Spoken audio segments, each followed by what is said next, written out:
अस्सलामुअलैकुम, कैसे हैं आप सब। उम्मीद करती हूँ कि सब ठीक होंगे। मैं बनाऊँगी आज मूंग दाल। तो करते हैं रेसिपी बनाना शुरू। बिस्मिल्लाहिर्रहमानिर्रहीम। कढ़ाई में डालेंगे सबसे पहले मूंग दाल। मैंने डाली है एक घंटे के लिए इसे भिगो दिया था। अब इसमें सारे मसाले डालेंगे। बिस्मिल्लाहिर्रहमानिर्रहीम। इसमें डालेंगे कटा हुआ प्याज एक मीडियम साइज़ का। इसी के साथ जाएगा एक टमाटर और कुटा हुआ अदरक लहसुन का पेस्ट 1 चम्मच। इसमें डालेंगे अब पानी 1.5 गिलास। पानी इतना डालेंगे कि दाल के ऊपर तक आ जाए, तकरीबन 1 इंच। अच्छे से मिक्स करेंगे और आधा चम्मच नमक, आधा चम्मच लाल मिर्च पाउडर और 2 चुटकी बराबर हल्दी और थोड़ी सी डालेंगे दरदरी मिर्च और ऊपर से ढक्कन लगाएंगे कि अच्छे से गल जाए। आज बनाएंगे ढाबा स्टाइल से भी अच्छी दाल।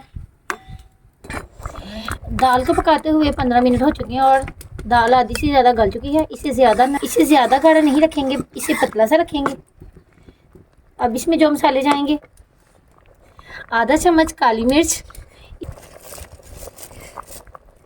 1 चम्मच गरम मसाला, इनका टेस्ट आएगा दाल में बड़ा ही अच्छा। 1 चम्मच कुटा हुआ खुश्क धनिया और अच्छे से मिक्स करेंगे और 3 से 4 मिनट के लिए इसे और पकाएंगे।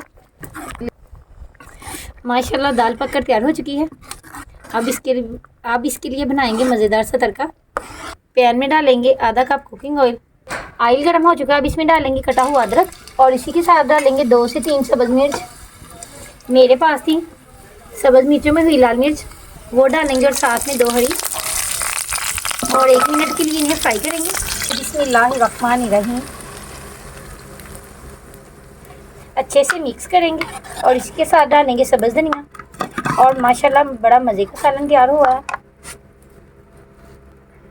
ढेर सारा सब्ज़ धनिया और इसे करेंगे मिक्स। प्लेट में और खाती हूँ डोंगे में निकालने के बाद। अब निकालेंगे दाल को डोंगे में। बिस्मिल्लाहिर्रहमानिर्रहीम। अगर आप लोगों को मेरी रेसिपी पसंद आए तो इस स्टेज पर मेरे चैनल को सब्सक्राइब करें, लाइक करें, शेयर करें।